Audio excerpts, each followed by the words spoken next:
أشعر بالسعادة، سعيد للغاية، لأن الفريق بلغ مباراة النهائي بطريقة مستحقة.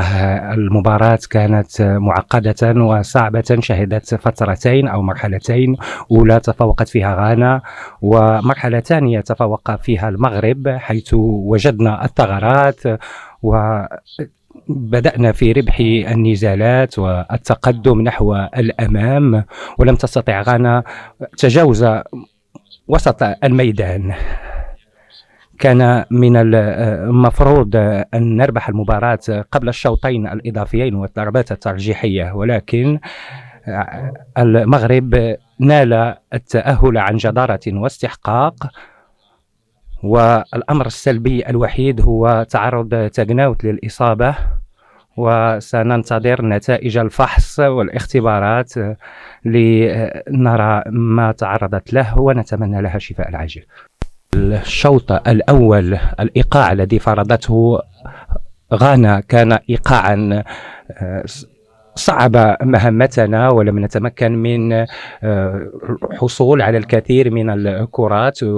عانينا أيضا من بعض التسرع، وأفلح الخصم في المرور عبر الأطراف. الإيقاع الذي فرضته غانيات خلال الشوط الأول كان صعبا وصعب مهمتنا. خلال الشوط الثاني بدأنا الشوط بثقة أكبر، وطلبنا من اللاعبات أن يركزن أكثر وأن يلعبن بشكل جماعي، وأن يؤمن الكرات خصوصا عند الخروج من الدفاع نحو وسط الميدان، وكذلك البحث عن الممرات في الأطراف، وهي أمور تدربنا عليها طويلا، وبفضل الثقة وأيضا بالنظر إلى أننا كنا متأخرين أفلحنا في العودة في النتيجة. وبعد ذلك جاء الشوطين الإضافيين لم نحصل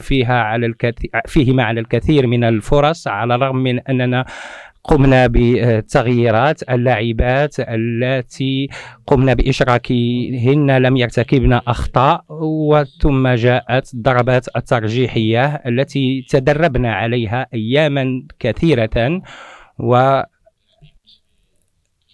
وأهنئ أيضا حارستنا على ما قدمت وكيف أسعدتنا وساعدتنا على بلوغ التأهل. شكرا على تهانيك، وشكرا على حضورك وعلى أسئلتك القيمة والوجيهة.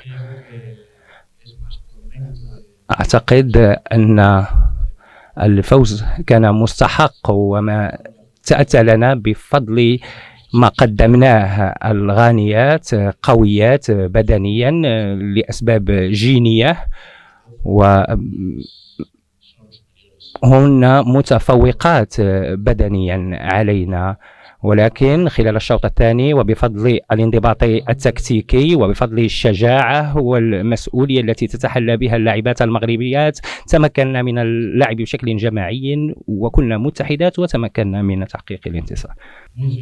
في البداية أنا سعيد جدا من أجل اللاعبات ومن أجل العمل الذي قمنا به، وكل من يدعمنا بما في ذلك الجامعة من الرئيس إلى بقية الأطقم.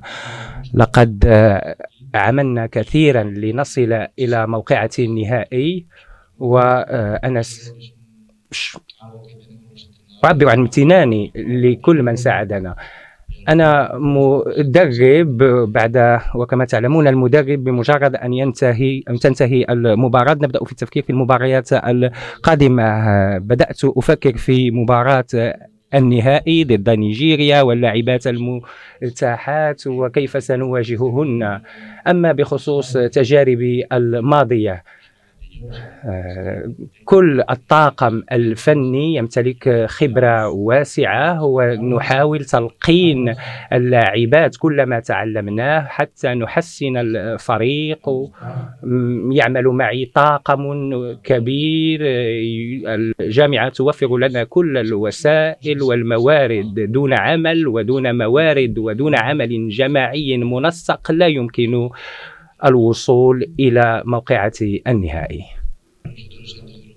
قبل المباريات نحاول اختيار اللاعبات الأنسب اللائي نعتقد أنهن قادرات على بلوغ الفوز والانتصار، لذلك قمنا بهذا التغيير، لكن الأمور لم تسير كما يجب وكان من الواجب أن نصلح هذا الخلل. قمنا بتغيير في الدقيقة 35 لأننا كنا نعاني ونواجه صعوبات في وسط الميدان وخصوصا على الطرف الأيمن، ثم دخلت بدري وقدمت مباراة جيدة، وهذا أمر جيد، أي أن نشرك لاعبة وأن تتمكن من مساعدتنا في بلوغ الهدف المنشود.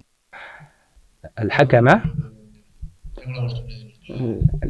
تعودت ألا أعلق على الحكام وأدائهم، كان من الممكن أن أقول بعض الأشياء ولكن سأمتنع عن ذلك. لقد أثار الجمهور المغربي انتباهي منذ أن وصلت، وقد فاجأني حماس الجماهير وشغفها الكبير وكيف يعيش المغاربة كرة القدم. الجميع